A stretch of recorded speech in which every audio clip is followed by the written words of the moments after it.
오늘 우리에게 주시는 하나님의 말씀은 로마서 8장 26절, 27절 말씀인데 우리 한 목소리로 같이 봉독하겠습니다.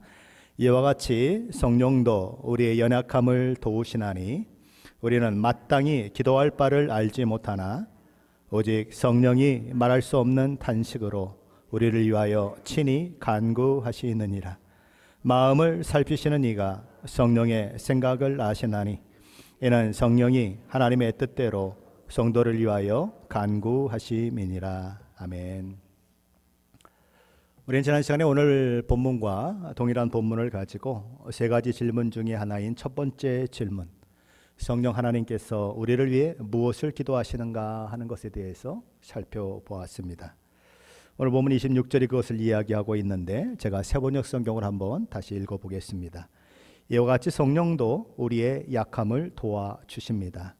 우리는 어떻게 기도해야 할 것도 알지 못하지만 성령께서 친히 이루 다 말할 수 없는 탄식으로 우리를 대신하여 간구하여 주십니다. 성령이 도우시는 것은 우리의 연약함이다. 종종 어떻게 기도할지도 모르는 사람들 바로 우리다. 그래서 종종 정말 내게 무엇이 유익한지도 생각하지 못하고 정말 내 영혼에 유익한 것이 어떤 것인지, 나를 복되게 하고 하나님 나라의 유익을 위해서 내가 무엇을 구해야 하는지도 알지 못해서 엉뚱한 것을 구하고 잘못된 것을 구하는 그 연약함을 가지고 있는 것이 우리다. 그럴 때 성령 하나님께서 내 영혼의 유익이 되도록 간구하시는 분이시다. 그리고 때때로 내가 처한 상황과 처지 속에서 내가 어떻게 해야 하는가, 어떻게 하는 것이 나도 살고 가정도 살고 교회도 사는 것인가 알지 못해서 당황할 때에, 그때에도 성령 하나님께서 우리를 위해서 기도하신다는 것입니다. 그것이 우리의 연약함을 도우시는 성령 하나님의 일하심이라는 것이죠. 그런데 여기 도우신다고 하는 이 동사는 현재형으로 되어 있습니다. 현재형이라고 하는 것이 무엇을 말합니까? 어느 날 하루 돕고 또 다음 날은 안 돕고 그런 것이 아니고, 또 성령 하나님께 기분 좋게 하면 성령 하나님이 도와주시고 조금 성령 하나님을 이렇게 마음 아프게 하면 도와주시지 않고, 그런 일들이 일어나지 않고, 우리가 어떤 상황에 있든지 어떤 처지 가운데 있든지 우리가 잘하든지 못하든지 상관없이 성령 하나님께서 매일 매 순간 우리를 도와주신다라는 말씀인 것입니다. 항상 도우신다. 고린도전서 2장 10절 11절 말씀은 성령 하나님이 어떤 하나님이신가, 하나님의 마음을 속속들이 다 아시는 하나님이시다라고 이야기합니다. 어제 하나님이 성령으로 이것을 우리에게 보이셨으니 성령은 모든 것 곧 하나님의 깊은 것까지도 통달하시느니라. 사람의 일을 사람의 속에 있는 영 외에 누가 알리요? 이와 같이 하나님의 일도 하나님의 영 외에는 아무도 알지 못하느니라. 성령 하나님은 하나님의 마음을 알고 계시고 하나님이 무슨 생각을 하고 계신지 알고 계시고 하나님의 뜻을 알고 계시고 하나님의 모든 것을 알고 계신다. 여러분 직장 생활할 때에 사장이 있고 회장이 있는데 그가 무슨 생각을 하고 있는지 꿰뚫을 수 있다면 그 사람은 아마 그곳에서 최고의 사람이 될 것입니다. 그렇죠? 그 마음이 아픈 일들만 하면 최고로 인정받는 사람이 될 것입니다. 성령 하나님은 바로 그런 일이 우리 안에 일어나도록 하나님을 속속히 아는 그 지식과 또 우리를 사랑하는 그 마음을 가지고 우리를 위해서 간구하신다는 것입니다. 자, 그러면 우리는 이런 기도에 대한 내용들을 들으면 종종 이런 조금 이상한 생각을 하게 될 때가 있습니다. 성경에는 하나님께서 우리가 구하시기도 전에 너희가 무엇이 필요한지를 다 알고 계시다라고 말씀하십니다. 그래서 무엇을 먹을까 무엇을 마실까 기도하는 것은 이방인들이 구하는 것이니 그런 걸 구하지 말고 먼저 그의 나라와 그의 의를 구하면 이 모든 것을 너희에게 더하여 주시겠다라고 하는 말씀이 있습니다. 거기다 오늘 말씀을 보면 성령 하나님께서 우리가 무엇을 구했는지도 잘 알지 못하고 마땅히 구할 바가 뭔지도 잘 알지 못하고 때로는 잘못 구하고 그럼에도 불구하고 성령 하나님이 하나님께 간구해서 우리로 하여금 영적으로 유익을 얻게 만들고 우리의 삶이 하나님 앞에서 복되게 만들고 하나님이 축복하시는 사람으로 만들어낸다면 내가 왜 기도해야 되죠? 이런 질문이 생기는 것입니다. 어차피 그냥 두 분이 알아서 쓱싹쓱싹 해버리시면 내가 하는 것보다 훨씬 나은데 뭘 나보고 그렇게 기도하라고 그러시느냐. 그래서 종종 기도할 필요가 없다라고 이야기하는 사람들이 있습니다. 하나님 다 알고 계신데 뭘 기도해요? 라고 얘기하는 사람들이 있는 거죠. 그러나 내 삶은 하나님이 대신 살아주지 못하십니다. 내 삶은 내가 살아야 하는 거예요. 하나님이 대신해 주지 못하는 것입니다. 저와 여러분이 보배롭고 존귀한 존재로 세우시는 것이 하나님의 목적이고 하나님의 뜻이기 때문에 하나님 저와 여러분에게 기도하라 라고 얘기하는 것입니다. 기도하는 자에게 내가 도움을 주고 기도하는 자에게 하나님의 영광을 보는 귀한 일들을 허락하겠다.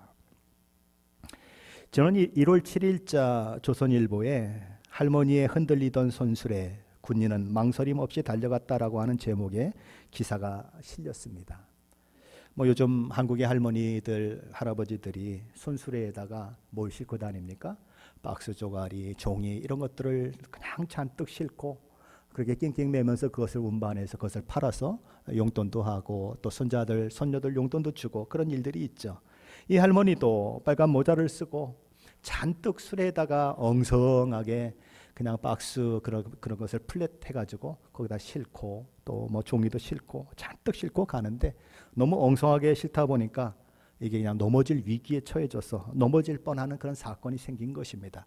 그걸 보고 끼우뚱하는 것을 보고 이 군인이 지나가다가 막 달려가서 그것을 그냥 탁 밑에서 받쳤어요. 받쳐가지고 그냥 힘을 다해서 다시 이렇게 세운 것입니다. 근데 이쪽으로 이렇게 세웠더니 얘가 이제는 반대로 넘어지려고 그러는 거예요. 그러니까 이게 군인은 이쪽에 있고 반대로 넘어지니까 지나가는 행인들이 또 달려와서 반대로 넘어지는 그 수레를 바로 세워서 할머니가 어려움을 당하지 않고 가게 되었다. 그런 기사인 것입니다. 뭐 세상이 너무 참 험난하다 하는 생각을 하게 돼요. 이런 게 기사감이 될 수가 있을까 하는 생각이 마음 가운데 있어요. 세상이 참 각박해졌구나. 이게 어떻게 기사감이 되고 막 칭찬을 하는데 이런 칭찬을 합니다. 쉽지 않은 행동인데 멋지다. 보상 효과는 이럴 때 주는 거지. 군인도 멋지고 같이 도와준 사람도 멋지다. 세상은 아직 따뜻하다. 참 슬퍼요. 우리 세상이 이렇게 바뀌고 있구나. 너무 슬픈데 어쨌거나 이들은 그렇게 도움을 줘서 할머니로 하여금 어려움을 당하지 않게 했다는 것입니다. 성령 하나님께서 우리 연약함을 도우신다라고 하는 말씀에서 도우신다고 하는 말이 바로 그런 의미를 가지고 있는 것입니다. 성령 하나님께서 우리 연약함을 도우신다고 하는 말은 성령께서 우리 할 일을 다 대신해 준다는 말이 아닌 것입니다. 성령 하나님께서 우리에게 어떻게 살아야 하는가, 뭘 해야 하는가 100% 일일이 지시한다는 것도 아니라는 것입니다. 그렇게 생각하고 신앙생활하는 사람들이 의외로 많고 그렇게 주장하는 사람들이 많아요. 문자 그대로 성령 하나님께서 우리를 도우시는 분이시다라는 것입니다. 이 도우신다고 하는 이 헬라어 원어는 어떤 물건을 들기 위해서 쩔쩔매고 있을 때 그 물건의 반대편에서 같이 잡아주는 것을 말해요. 그러니까 혼자는 도저히 움직일 수 없었는데 반대편에서 잡아서 움직여주면 그 물건을 움직일 수 있는 실질적으로 도움을 주는 그런 것들을 이야기하는 것입니다. 함께 잡는 것이에요. 무엇을 함께 싸워내는 것을 말합니다. 이와 똑같은 헬라어 단어가 사용되는 그런 예가 누가복음 10장에 나옵니다. 누가복음 10장에 보면 마르다의 이야기가 나오죠. 마르다가 예수님을 자기 집에 초청하죠. 근데 마르다는 부엌에서 예수님을 대접하기 위해서 막 분주한 것입니다. 막 땀을 뻘뻘 흘리면서 이리 뛰고 저리 뛰고 이 음식을 만들어내고 저 음식을 만들어내고 막 바쁘게 움직이고 그냥 어떻게 경황이 없어서 막 그렇게 숨을 헐떡거리고 있는데 그래서 자기 동생이 그냥 얼굴도 내밀지 않고 예수님 발 앞에서 예수님 말씀하는 그 말씀에 푹 빠져 있는 모습이 있는 것입니다. 이 속에서 부하가 나지 않겠습니까? 나는 이렇게 바빠 죽겠는데 쟨 뭐 하는 거예요 도대체? 아니 그리고 예수님은 내가 이렇게 바쁘게 있는 걸 알 텐데 도대체 왜 쟤한테 나와서 도우라고 얘기를 안 하는 거야? 그래서 그냥 삐쳐가지고 방에 막 뛰어들어갔습니다. 예수님 말씀하신 걸 멈춰 세워놓고는 주여 내 동생이 나 혼자 일하게 두는 것을 생각하지 아니하시나이까? 그를 명하여 나를 도우라 하소서라고 소리를 쳐요. 여기 도우라라고 하는 이 헬라어 단어가 오늘 본문에서 성령 하나님께 도우신다고 하는 말씀과 정확히 같은 단어예요. 자, 무슨 얘기예요? 마르다가 뭘 요구하고 있습니까? 나 일하기 싫으니까 대신 마리아 보고 일하게 해주세요라고 마르다가 얘기하고 있습니까? 그게 아니에요. 그렇죠? 마르다는 지금 마리아에게 내 일을 거들어 달라고 얘기하고 있어요. 도와달라고 얘기하고 있는 거예요. 그것처럼 성령 하나님께서 우리 연약함을 도우신다고 하는 이 말은 성령 하나님께서 저와 여러분의 짐을 야 힘들지? 내가 다 짊어져 줄게. 넌 그냥 짐 안 지고 가도 돼. 이제부터 그냥 휘바람 불고 루루랄라 그러면서 가면 되는 거야. 그게 신앙생활이야. 아, 왜 그렇게 힘들게 신앙생활을 해? 하나님이 다 책임져 주시는데 하나님께 그냥 다 맡겨. 믿음으로 맡기면 다 끝나는 거야 라고 얘기하는 사람들이 많아요. 그러나 그렇지 않다는 것입니다. 한쪽은 내가 들고 다른 쪽은 성령 하나님이 들고 나로 하여금 그 짐을 운반하고 가도록 도우신다, 그런 얘기예요. 그래서 저와 여러분이 하나님께서 목적하신 그 목적지로 반드시 가게 만드신다. 그 성령 하나님이 저와 여러분을 도우신다는 의미인 것입니다. 오늘은 두 번째 질문이 성령 하나님께서 우리를 위해 어떻게 기도하시는가 하는 문제, 그리고 세 번째 질문이 성령 하나님께서 왜 이런 방식으로 우리를 위해 기도하시는가 하는 것에 대해서 살펴보려고 합니다. 성령 하나님께서 우리를 위해 어떻게 기도하실까요? 오늘 본문 26절 하반절은 오직 성령이 말할 수 없는 탄식으로 우리를 위하여 친히 간구하시느니라 라고 말씀하고 있습니다. 우리 26절 말씀인데 다시 한번 함께 읽어봅니다. 26절입니다. 이와 같이 성령도 우리의 연약함을 도우시나니 우리는 마땅히 기도할 바를 알지 못하나 오직 성령이 말할 수 없는 탄식으로 우리를 위하여 친히 간구하시느니라. 자세히 읽으셨죠? 머릿속에 남아 계십니까? 제가 메시지 성경으로 읽어볼 테니까 뭐가 다른가 한번 보십시오. 물론 말이 많이 달라요. 그러나 근본적으로 뭐가 다른가 한번 파악해 보시기 바랍니다. 기다리다 지치는 순간에 하나님의 영이 우리 곁에서 도우십니다. 어떻게 또 무엇을 기도해야 할지 몰라도 괜찮습니다. 그분이 우리 안에서 우리를 위해 우리의 기도를 하십니다. 할 말을 잃어버린 우리의 탄식, 우리의 아픈 신음소리를 기도로 만들어 주시기 때문입니다. 뭐가 근본적으로 다르죠? 제가 뭘 얘기하고 싶은 걸까요? 개역개정에서 탄식하는 주체는 누구로 되어 있습니까? 누가 탄식하죠? 오직 성령이 말할 수 없는 탄식을 한다라고 해서 성령이 탄식하십니다. 그런데 메시지 성경에서는 누가 탄식합니까? 할 말을 잃어버린 우리의 탄식. 누가 탄식하죠? 우리가 탄식합니다. 개역개정에서는 탄식의 당사자가 성령 하나님으로 되어 있습니다. 그런데 메시지 성경에서는 탄식의 당사자가 우리, 나로 되어 있습니다. 왜 한 성경에서는 성령 하나님이 탄식한다고 기록되어 있고 또 메시지 성경에서는 우리가 탄식한다고 그렇게 기록하고 있는 것일까요? 많은 학자들이, 아주 유명한 그런 목사님들이, 제가 가장 존경하는 목사님도 이 문제를 가지고 막 얘기를 하고 계시더라고요. 책을 읽어보니까. 왜 성령 하나님이 아니고 우리가 탄식한다고 하는 말을 하게 되었을까? 이유는 딱 하나입니다. 탄식이라고 하는 것은 언제 나오는 것이죠? 내가 뭔가를 하려고 하는데 능력이 없거나 아니면 어떤 지혜가 없거나 어떤 그것을 컨트롤할 만한 어떤 그런 모든 것들이 없을 때 탄식이 절로 나오지 않습니까? 아이고야, 내가 이거 할 수가 없구나 이럴 때 탄식이 나오는데, 아니 성령 하나님이 그런 탄식이 있을까라는 생각을 하게 되는 거예요. 아니 성령 하나님은 하나님이신데 하나님이 뭘 못해서, 힘이 없어서, 능력이 없어서, 뭐 어떤 파워가 부족해서 아이고야 이건 큰일 났다라고 하는 탄식하는 게 있을까라는 생각을 하는 것입니다. 그래서 성령 하나님은 탄식할 수 없지, 어떻게 성령 하나님이 탄식해? 그러니까 이것은 우리의 탄식이다라고 하는 분들이 굉장히 많고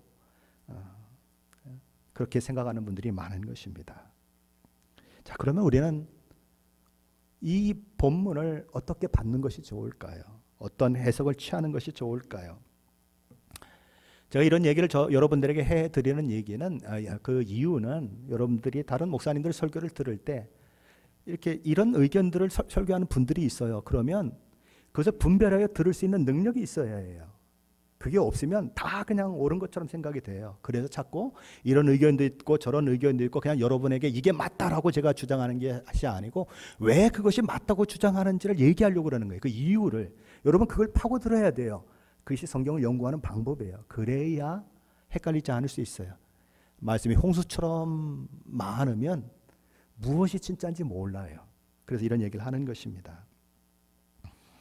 자, 그러면 우리는 어떤 견해를 취해야 하는가? 그것을 알기 위해서는 하나님이 탄식하신다고 하는 표현이 성경에 있는가 하는 것을 확인해 보면 되는 것입니다. 그렇죠? 다른 성경에 하나님도 탄식하시고 하나님도 한탄하시고 뭐 후회하시고 이런 이야기가 나오면 성령 하나님도 탄식하실 수 있겠구나 그냥 당연히 알면 되는 거죠. 그렇죠? 근데 창세기 6장에 그런 현상이 나오는 것이죠. 대홍수로 노아의 8 식구 이외에 온 인류를 물로 멸망시키시기 전에 하나님은 그 상황 가운데 어떤 느낌을 가지셨고 어떤 감정을 가지셨는가? 창세기 6장 5절 6절이 이렇게 말씀합니다. 여호와께서 사람의 죄악이 세상에 가득함과 그의 마음으로 생각하는 모든 계획이 항상 악할 뿐임을 보시고 땅 위에 사람 지으셨음을 한탄하사 마음에 근심하시고, 여기 보면 한탄하셨다, 근심하셨다라고 얘기하는데 한탄하셨다는 말은 다른 말로 하면 후회하셨다는 거예요. 인간을 지으신 것을 후회하셨다. 아니 전지전능하신 하나님이 모든 걸 다 아시는데 후회하는 일이 있을 수 있을까요? 근데 후회하셨다라고 기록이 되어 있는 거예요. 마치 우리 인간처럼 후회하시는 모습으로 나오는 것이죠. 왜요? 그들을 지으시고 그들의 죄 때문에 그들을 멸망시킬 수밖에 없는 그 상황이, 그 현실이 하나님 앞에는 너무 마음이 아픈 거예요. 그것이 너무 고통스러운 거예요. 그 하나님의 마음 가운데 그 아픔이 새겨지면 영원히 지워지지 못할 만큼 아픔으로 하나님 앞에 다가오는 거예요. 그래서 하나님은 한탄하셨고 근심하셨다라고 하는 이야기를 하고 있는 것입니다. 그러므로 저는 이렇게 말씀을 드립니다. 우리 개역 성경이 번역한 것처럼, 다른 여러 성경이 번역한 것처럼 그냥 성령 하나님의 탄식으로 보는 것이 더 좋겠다. 성령 하나님이 뭔가 부족해서 탄식하는 것이 아니라 우리의 모습을 보고 우리가 탄식하는 것을 보고 함께 탄식하는 그런 모습이다. 그렇게 이야기를 할 수 있겠습니다. 그렇다면 말할 수 없는 탄식이라는 말은 어떤 탄식을 말하는 것일까요? 여기 말할 수 없는이라고 하는 말은 말 없는, 침묵하는 혹은 말로 표현하지 않는 것을 말합니다. 자, 보통 탄식이라고 하는 것은 막 어떤 그냥 도무지 내가 컨트롤할 수 없는 어떤 상황, 그냥 말로 어떻게 표현할 수 없은 그런 괴로움이 막 나한테 밀려올 때 하는 탄식을 생각하기 쉽지만 그런 탄식이 아니고 침묵하는 탄식이다라는 의미라는 거예요. 성령 하나님께서 말로 나타나지 않는 탄식으로 우리를 위해서 간구하신다. 마치 벙어리 탄식하듯이 그렇게 탄식하신다는 의미인 것입니다. 사도 바울은 로마서 8장 22절에서 피조물의 탄식에 대해서 말씀한 바 있습니다. 피조물이 다 이제까지 함께 탄식하며 함께 고통을 겪는 것을 우리가 아나니. 그리고 로마서 8장 23절에서는 양자된 우리의 탄식에 대해서 또한 이야기한 바 있습니다. 그뿐 아니라 또한 우리 곧 성령의 처음 익은 열매를 받은 우리까지도 속으로 탄식하여 양자될 것 곧 우리 몸의 속량을 기다리느니라. 사도 바울은 첫 창조 때 가졌던 그 영광과 지위를 사모하고 기다리는 두 피조물의 탄식에 대해서 이야기를 합니다. 하나는 세상에 창조된 자연을 비롯한 창조물의 탄식입니다. 다른 하나는 하나님의 형상으로 창조된 인간으로서 죄로 말미암아 그 하나님의 형상을 잃어버린 그 인간이 우리 예수 그리스도의 은혜로 구원받은 이후에 종국적이고 최종적인 구원을 통한 완전한 회복을 소망하며 내뱉는 탄식인 것입니다. 그리고 오늘 본문에 나오는 탄식은 또 하나의 탄식인데 성령 하나님의 탄식인 것입니다. 하나님께서 창조하신 창조물과 하나님의 자녀들이 현재 처한 불안정한 상태 때문에 성령 하나님께서도 탄식하신다는 것이지요. 그것이 의미하는 바는 성령 하나님께서 우리의 탄식에 동참하시고 세상과 교회의 고통에 동참하신다는 의미입니다. 저와 여러분은 아직 궁극적이고 최종적인 구원의 완성의 자리에 오지 못했습니다. 아직 세상은, 아직 모든 창조 세계는 완전한 회복을 이루지 못하고 있습니다. 비록 저와 여러분이 구원받았지만 우리의 몸도 최종적이고 궁극적인 구원의 자리에 이르지 못했습니다. 영원히 사는 것도 아니죠. 병이 안 드는 것도 아니죠. 슬픔과 고통을 겪지 않는 것도 아니죠. 많은 그런 탄식의 조건들을 여전히 가지고 있는 것입니다. 그러기에 피조물의 탄식이 있고 구원받았지만 하나님의 자녀가 되었지만 저와 여러분의 탄식이 있는 것입니다. 그리고 성령 하나님께서 그와 같이 탄식하는 저와 여러분으로 인해 함께 탄식하신다는 것입니다. 피조물의 탄식이 있습니다. 그리고 저와 여러분의 탄식이 있습니다. 그 탄식은 왜 그 탄식을 하게 됩니까? 고통스러워서, 힘들어서, 현실 가운데 내 마음대로 되지 않아서, 어떻게 할 수 없는 그런 일들을 만날 때 깊은 고통의 탄식을 하는 것이 피조물의 탄식이고 저와 여러분의 탄식입니다. 반면에 성령 하나님이 탄식하시는 그 탄식은 하나님의 의지를 표현하는 탄식인 것입니다. 하나님 왜 탄식하십니까? 저와 여러분을 하나님의 자녀의 영광과 지위와 신분을 가진 자로 만들어내기 위한 탄식인 것입니다. 그 이야기는 하나님이 대강대강 하지 않겠다는 하나님의 의지의 표현이에요. 결코 우리를 놓지 않으시겠다고 하는, 하나님이 원하시는 사람으로 내가 반드시 만들어내고 말겠다는 의지의 표현이 성령 하나님의 탄식 속에 들어있는 의미인 것입니다. 우리의 구원을 결단코 실패하지 않겠다라고 하는 하나님의 의지의 표현이에요. 그렇다면 성령 하나님께서는 왜 그렇게 탄식하실까요? 그리고 언제 탄식하실까요? 그리고 그 탄식이 우리를 포기하지 않으신다는 하나님의 의지임을 어떻게 확인할 수 있을까요? 성령 하나님은 어떤 때 탄식할까? 좀 여러 가지 많은 생각을 해봤습니다.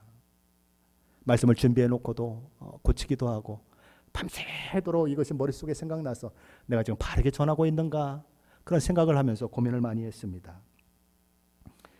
제가 생각하는 성령 하나님의 탄식은 몇 가지가 있습니다. 한번 소개를 해드려 보겠습니다. 성령 하나님께서 탄식하시는 첫 번째 경우는 그것이 저와 여러분의 영적 성장을 위해 필요하다고 생각하시기 때문에 저와 여러분이 때로 실패하고 넘어지고 때로는 어떤 좌절 가운데 있는 모습을 보시면서도 안쓰럽고 안타깝지만 탄식하시면서 지켜보고 계시며 응원하시고 저와 여러분이 그 모든 것들을 이겨내도록 기도하신다는 의미인 것입니다. 자, 이런 걸 한번 생각해 보십시다. 아기가 태어나면 조금씩 자라나지 않습니까? 이제 막 처음에는 뭐 고개도 가누지 못해서 들을 때는 그냥 이 고개에다가 손을 놓아야, 그죠? 그리고 조심조심 이렇게 하잖아요. 근데 조금 있으면 애가 고개를 가눠요. 그럼 뭐 좌로 우로 움직이기도 하고 또 엎어 놓으면 고개를 막 들기도 하죠. 조금 있으면 애가 어떻게 합니까? 애가 뒤집기를 합니다. 막 뒤집기를 하면 막 엄마들이 까무러쳐가지고 우리 애가 뒤집어졌다고 막 전화를 하고 그런 일들이 일어나지 않습니까? 조금 있으면 배밀을 해요, 그렇죠? 막 배로 땅에 대고서 막 기어다녀요. 조금 있으면 이제 배가 위로 올라오고 마치 이렇게 강아지가 걸어가듯이 애들이 막 이렇게 기는 그런 현상들이 일어납니다. 그리고 조금 더 있으면 얘가 일어나서 걸으려고 하죠. 어느 아이에게 우유를 먹이려고 엄마가 이제 부엌으로 가서는 우유를 쫙 데워가지고 문을 열고 싹 들어가려고 그러는데 아기가 자기 그 아기 침대를 붙잡고 일어나는 모습이 보이는 거예요. 탁 잡고 일어나더니 지도지가 대견한 것처럼 씩 아주 미소를 지어요. 그러놓고는 한 발짝을 딱 뛰려고 하다가 펄썩 주저앉는 것입니다. 그러더니 또 자기 침대에 있는 데로 가가지고 또 손을 붙잡고 일어나더니 또 한 발짝 가다가 그냥 이번에는 그냥 뒤로 팍 넘어졌어요. 그것을 보고 있는 엄마는 어떻게 하면 좋을까요? 저와 여러분이 엄마라면, 아빠라면 어떻게 하실래요? 그냥 안타까운 마음에 아기한테 뛰어가가지고 야! 너 왜 걸으려고 그래? 걷지 마, 걷지 마. 괜찮아. 안 걸어도 괜찮아. 엄마가 너 업고 가고 엄마가 너 안고 가고 그냥 어디든지 다 데려다 줄 테니까 걸을 생각 아예 하지 마. 왜 넘어져? 왜 아프게 넘어져? 그런 엄마 있어요? 없어요. 그죠? 그런 엄마는 없어요. 그런 아빠는 없어요. 안쓰럽죠. 안타깝죠. 저러다가 다치게 하면 어떨까? 자꾸 넘어지는 게 정말 마음이 좀 아프죠. 근데 걸으라고, 더 커지라고, 성장하라고 그냥 보고 있는 거예요. 가슴을 졸이면서. 무슨 일이 있으면 어떻게 하려고? 그냥 뛰어들어가서, 그죠? 어떤 문제가 생기지 않도록 할 마음의 준비를 다 갖추고 참 이렇게 보고 있는 거예요. 마음은 아픈데 성령 하나님도 그렇게 하신다는 거예요.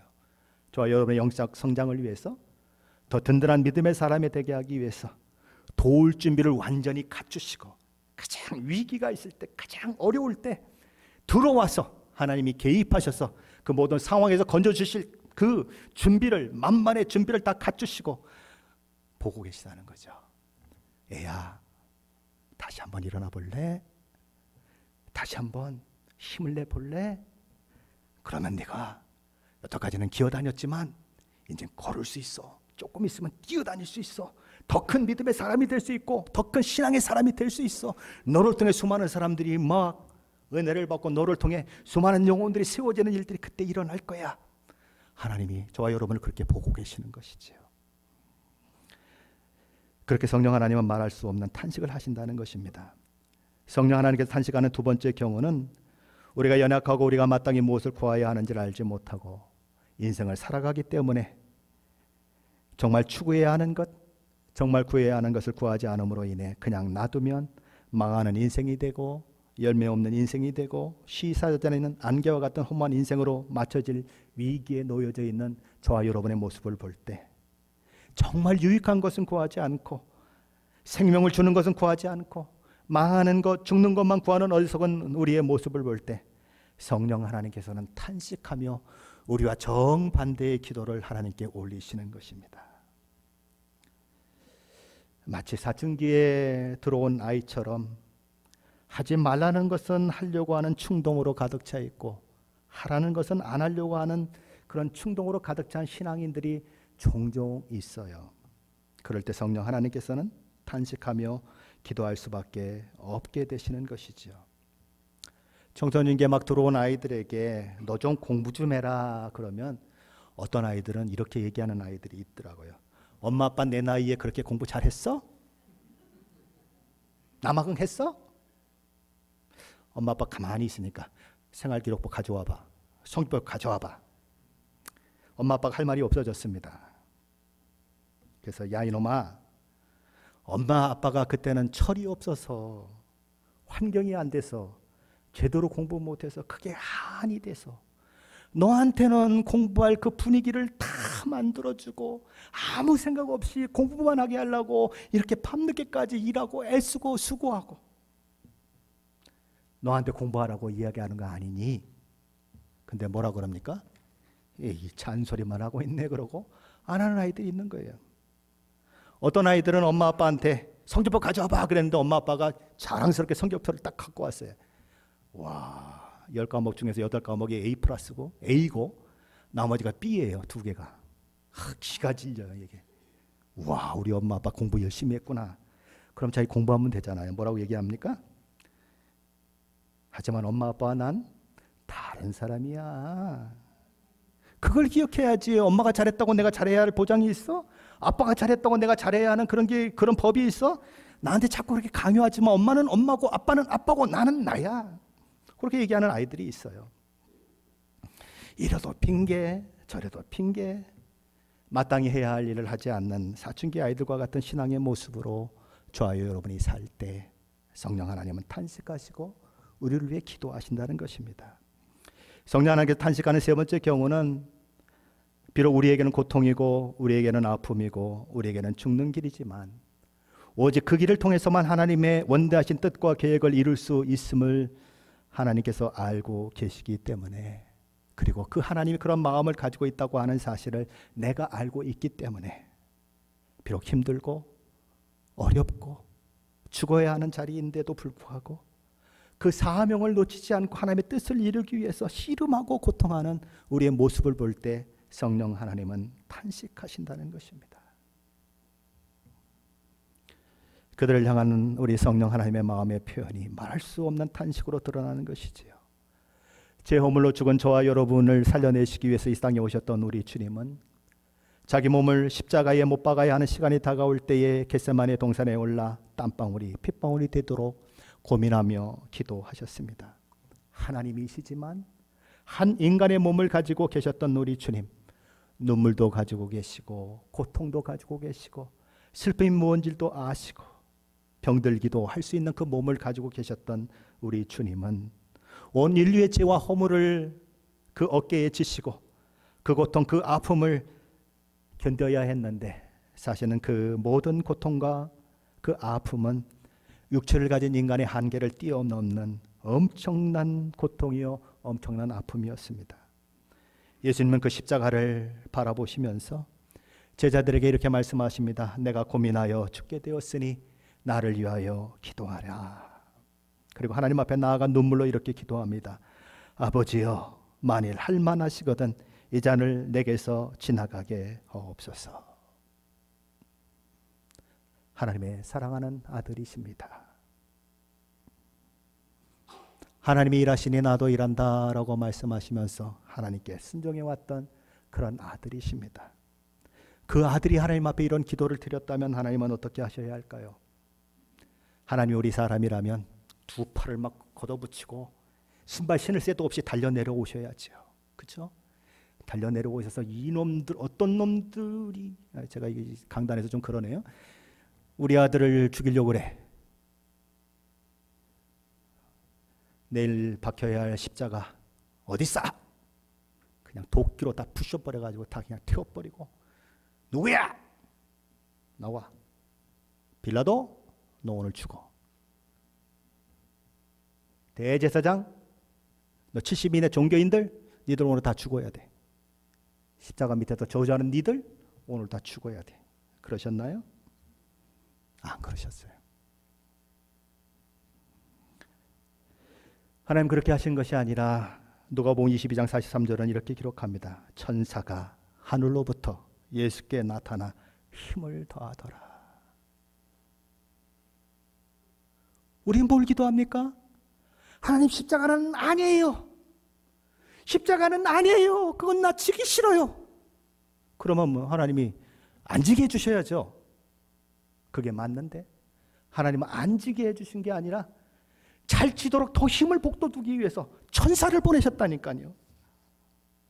아무도 대신할 수 없는 자리였기 때문에, 그 일을 통해 저와 여러분을 구원하는 일이 하나님의 뜻이었기 때문에 예수님은 그 길이 죽음의 길이었지만 가야 한다고 생각했지만 인간의 연약함을 가지고 있기 때문에 하나님 앞에 어떻게 하든지 이 잔을 옮길 수 있으시면 옮겨주십시오라고 기도했지만 하나님은 그 길이 저와 여러분을 살리는 길이기에 천사를 보내서 힘을 또 공급하셨어. 아들아, 가자.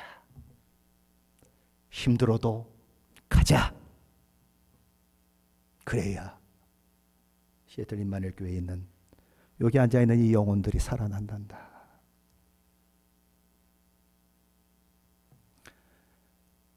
우리에게도 그런 일들이 있을 수 있겠죠. 과거의 믿음의 선배들이 그렇게 하나님의 사명 때문에 죽어간 사람들이 있겠죠. 그때의 성령 하나님은 탄식하시는 거예요. 그냥 놔둘 수밖에 없는, 하나님의 영광을 위해서, 하나님의 뜻과 계획을 위해서 그런 일들이 일어났을 때 하나님, 성령 하나님은 탄식하시는 것이죠. 성령 하나님 또 언제 탄식하실까요? 저와 여러분이 세상의 성공에, 성취에 취해버려서 기고만장할 때, 안하무인이 돼갈 때 성령 하나님은 탄식하십니다. 그와 정반대로 영적 교만에 막 그냥 하늘을 찌를 듯해서 스스로 만족해서 선질로 생각한 그런 상황이 만들어질 때에도 성령 하나님은 탄식하십니다. 게을러서 하나님을 섬기는 그 일들 가운데 열심을 내지 않고 그렇게 사는 우리의 모습을 보면서도 성령 하나님은 탄식하십니다. 누가복음 7장에서 보면 예수님은 이런 말씀을 하시죠. 7장 32절 말씀입니다. 비유하건대 아이들이 장터에 앉아 서로 불러 이르되 우리가 너희를 향하여 피리를 불어도 너희가 춤추지 않고 우리가 곡하여도 너희가 울지 아니하였도다 함과 같도다. 31절은 왜 이런 말씀을 하시는지를 이렇게 기록합니다. 또 이르시되 이 세대의 사람을 무엇으로 비유할까? 무엇과 같은가? 이 세대의 사람들이 무엇으로 비유될까? 무엇과 같은가? 피리를 불어도 아무리 좋은 음악을 틀어놔도 춤추지 않고 옆에서 통곡하고 애곡해도 울지 않는 세대다. 하나님의 말씀이 홍수처럼 인터넷을 통해 흘러나오고 하나님의 말씀이 어디 나가도 그냥 쉽게 접할 수 있고 집에 가면 먼지 묻은 성경책이 여기에도 있고 저기에도 있고 책꽂이에 보면 성경책이 5권, 6권 다른 버전으로 막 꽂혀 있고 또 뭐 영어 버전도 꽂혀 있고 그런 시대를 우리는 만나고 있지만 하나님의 말씀에 나한테 아무런 감동이 오지 않고 하나님의 말씀을 들어도 아무런 감흥이 없고 그런 모습이 있을 때 성령 하나님은 탄식하신다는 것입니다. 자, 이제 세 번째 질문, 그렇다면 성령 하나님께서는 왜 이런 방식으로 기도하시는가 하는 것을 살펴볼 차례입니다. 오늘 본문 로마서 8장 27절 말씀인데 함께 읽어보겠습니다. 27절입니다. 마음을 살피시는 이가 성령의 생각을 아시나니 이는 성령이 하나님의 뜻대로 성도를 위하여 간구하심이니라. 여기 후반절에 아주 매우 중요한 말씀이 있습니다. 성령이 누구의 뜻대로 기도하십니까? 하나님의 뜻대로 기도하십니다. 성령 하나님은 우리가 가고 싶은 대로, 우리가 얻고 싶은 대로, 우리가 소원한 대로 간구하시는 것이 아니라 하나님의 뜻대로 간구하십니다. 요한일서 5장 14절에서 사도 요한은 이렇게 기록하고 있습니다. 그를 향하여 우리의 가진 바 담대한 것이 이것이니 그의 뜻대로, 누구 뜻대로요? 그의 뜻대로, 누구의 뜻대로? 하나님의 뜻대로 무엇을 구하면 들으심이라. 하나님의 뜻대로 하는 기도는 하나님을 기쁘시게 합니다. 하나님께 응답되는 기도의 비밀은 하나님의 뜻대로 구하는 기도입니다. 우리는 연약해서 우리의 마땅히 빌 바를 알지 못해서 그 하나님의 뜻을 구하지 않고 하나님께 나아가서 그저 내 소원만 아뢰는 경우가 얼마나 많습니까? 내 욕심이 이루어지는 것이라면 무엇이든지 좋고 영혼을 팔아먹어도 좋다는 식의 기도는 하나님이 기뻐하시는 기도가 아닌 것입니다. 내 욕심을 하나님 앞에 아뢰기 전에 하나님이 온 천하의 주인이시고 내 아버지시고 나를 구원하신 하나님이시라는 그 사실을 저와 여러분이 먼저 기억해야 하고 하나님 앞에 앉아 내 소원을 아뢰기도 하지만 어떻게 기도하는 것이 옳은 것인지, 무엇이 하나님을 기쁘시게 하는 것인지 물어야 하는 기도도 있어야 한다는 것입니다. 하나님 앞에 그냥 달라만 계속 해놓고